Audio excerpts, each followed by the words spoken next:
I'm a scooter rider, and I'm not ashamed to say it. The ADV 350 is actually really cool. Of course, it could be better.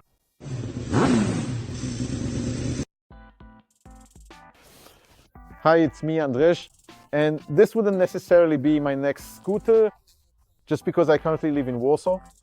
This is primarily because if I were to live anywhere else that offered more than just perfectly flat roads, incredibly wide streets, and the bustling city environment, then this would absolutely be my ideal next scooter. And if I lived in the Missouri region where there are gravel roads, not just gravel but also bumpy roads, then I would probably already be swapping my PCX 125 for the ADV 350. Let's start from the beginning. Where did this wild idea even come from? That the ADV 350, Honda X ADV. I think this is where Honda's brief will come in handy. Honestly, I'm kind of immune to these things, but I must have received, I don't even know how many emails with the brief about this scooter explaining what it's all about. They really emphasize there that this is like an SUV among scooters, because now everything has to be an SUV. Today I found out that they stopped producing the Passat because it's not an SUV, so now everything has to be an SUV. While I'm not a fan of SUVs, when it comes to the X ADV, since it's a 750, there's a bit more magic marketing, and the fact that it was something fresh, because in the maxi scooter market, Yamaha T-Max had always been the king. Then the X ADV 750 appeared and people realized, hey, this is something completely different. And all those who used to ride T-Maxes through places like Tuscany, Spain, and other regions where the roads used to be good but now aren't so great anymore, saw this and thought, hey, we've got something with decent suspension, something that can actually handle these potholes, something that lets you ride better. So let's go for it. And it ended up with the X ADV becoming Honda's current bestseller. Since 2017, they've sold 44,000 units. So riding that wave is usually the case. If people are buying, we'll keep making them. They came out with the ADV 350, which is basically a Forza 350 in a completely different package. And as for the packaging, well, you know, that's a matter of taste. Personally, I prefer the Forza and its style, but how it looks is completely irrelevant compared to how it rides. What really matters most is the suspension, because the power is what it is. It's just under 30 horsepower, so let's be honest, these scooters aren't exactly anything to get wildly excited about. Even honestly, if I'm being truthful, or rather, if I weren't being truthful, the difference between 125 and 350, or previously 300, has never really been that spectacular, because this scooter, for example, today we rode it on the highway, and a normal cruising speed is about 130 kilometers per hour. Whereas on my PCX, I go 110 kilometers per hour, so that's only a 20 kilometer per hour difference. Today, the maximum I managed to squeeze out on the speedometer was 160, but you know, that was going downhill, slipstreaming in a Poland versus Czech Republic and the rest of the world race. On the speedometer here, you can get, let's say, 150 on average, depending on the conditions. On the PCX, it's 120, 117. So you see, the difference isn't that huge. The difference shows up when you have to ride uphill with it or start off from a traffic light. It simply accelerates better, and that acceleration up to 80 kilometers per hour, or the ability to climb somewhere, becomes noticeable. But scooters aren't meant for riding fast. Scooters are meant to be enjoyable to ride. And honestly, my 125cc really doesn't lack power when riding in the city.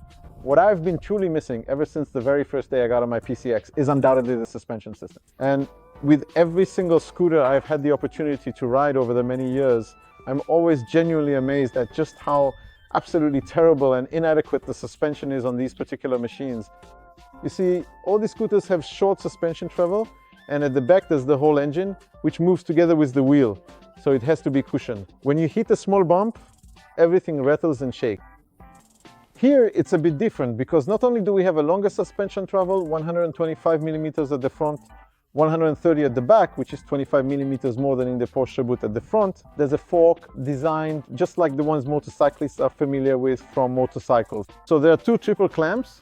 It's mounted solidly, the travel is longer, and the quality just seems better, simply better configured for riding in a way that motorcyclists are more used to rather than scooter riders.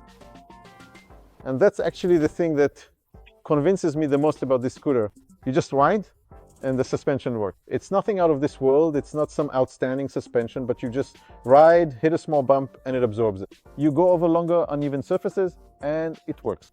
So in the end, today we were riding, where are we? In Sicily.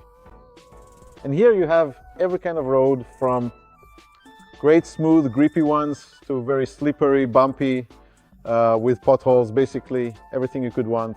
At every moment on this scooter, I just felt confident. And there were times when we were just riding, the throttle was pinned, and just wow, it dives into the corner, wow, it dives into the corners. What I missed the most in this case were the brakes, because they're just wooden. If this is, no matter how you look at it, a scooter that is the perfect next step for people who ride 125S, right? You ride for a few years, you decide, okay, I'll get my license, but the scooter concept suits me, I need something more, so you jump onto something like this. And at this point, besides the extra horsepower, the size, the suspension dimensions, we should also be getting better brake. Meanwhile, here with just one disc in the front and one in the back, that's it. There's no other way to describe it than just sufficient. The braking force is directly proportional to the grip strength you have in your hand. You ride this like a Harley Davidson, any of them. All right, maybe not just any of them, but like your average Harley, if you want to brake, you really have to squeeze with all your strength, and only then do you get the maximum braking force. Of course, this is a scooter, so you don't ride it in a sporty way, like we do every day. So in normal, calm, everyday use, these brakes will do the job. But it would be nice if, for example, the levers had adjustments, because, you know, the scooter looks great, it's well made, but the levers have no adjustment at all. You can't set them closer or farther away. So that's something that casts a shadow over the whole image of the scooter, which I really like. I'm really impressed with it after riding it today. The windshield is adjusted in Japanese way, meaning you can't do it while riding, which makes absolutely no sense, but well, that's their safety philosophy. The Japanese cenotes, just Honda believed that you shouldn't adjust the windshield while riding, so they made a mechanism that requires both hands to operate. But what will happen is that people will still try to reach for it, and in the end, more than one person will end up letting go of both hands while riding just to lower or raise it.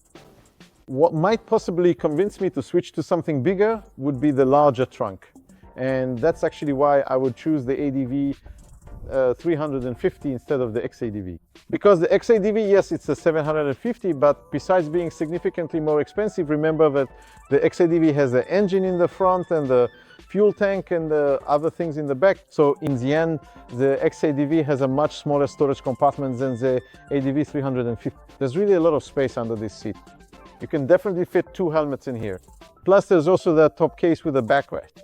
You know, this is the kind of scooter you can actually take on a real trip somewhere. So once again, from my perspective, I first need to move out of Warsaw, and then I'll buy myself an ADV 350 or some other bigger scooter just to cruise around the area. But for now, there really isn't another scooter that has a slightly higher suspension travel like this one. I'm not even talking about the tires, because tires are secondary, you can just swap them out, but it's the suspension that really makes me want to go for it. And also the fact that the handlebar is just a regular metal tube, not one of those enclosed plastic ones, because I bought a scooter to ride with my son, since Polish law allows us to ride with a child. Of course, we can ride up to 40 kilometers per hour, but the law doesn't specify whether the child should sit in the front or the back. So my son sits in the front, rests his feet here, and holds onto the handlebar. I mean, most often he grabs the grips, but he can also hold onto the handlebar. That's how I do it on the PCX, and it could be very similar here. Interestingly enough, oh, and I just remembered now we're thinking about the ABS, because there is ABS, but it's a standard ABS, not cornering ABS.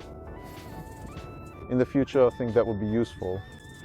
IMU, those multi-axis sensors, are becoming more and more popular, so eventually they have to make their way into scooters as well. And apart from the fact that we would have, for example, ABS with a cornering option, meaning we could brake while fully leaned over, just like we do going straight, those sensors could also automatically turn off the turn signals, because that's something we don't have. We have to remember to turn off the indicators ourselves. And these are the kinds of features you'd want to have in a more expensive scooter rather than a cheaper one. What we do have adjustable is the traction control. In my opinion, it's completely pointless.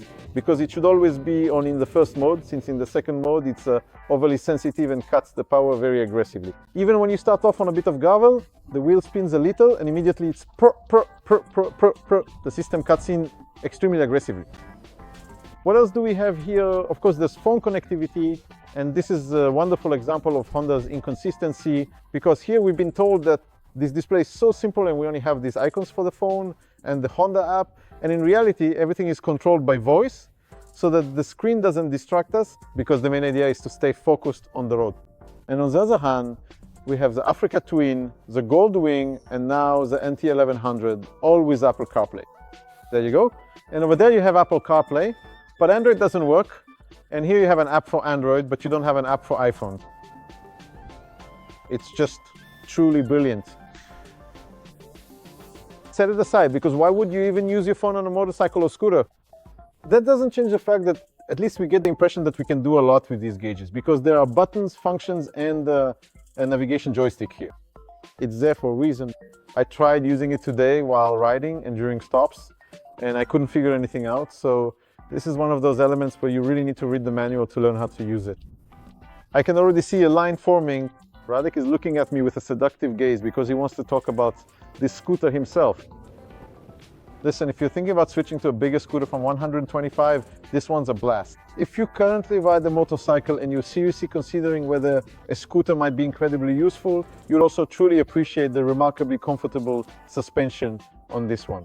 And if you live in a nice place like Kashubia, Masuria, Podlazy, the mountains, or anywhere really, and you want something to ride every day without worrying about hitting a gravel road and having your teeth rattle out, then this is perfect for you.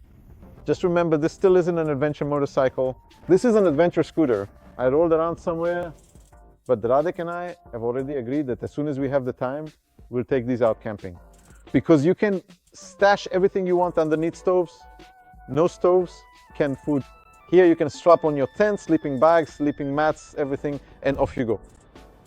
Yeah, I'm a scooter rider, and I'm not ashamed to say it, and the DV350 is really cool. Of course, it could be better, so I'm curious when the competition will start making scooters like this, and the race will begin, where we'll need even better brakes, even better electronics, and so on, and so on, and so on. Yeah, oh, and then I'll buy myself a scooter like that, once there are more to choose from, because for now, this is the only one. Take care. Bye.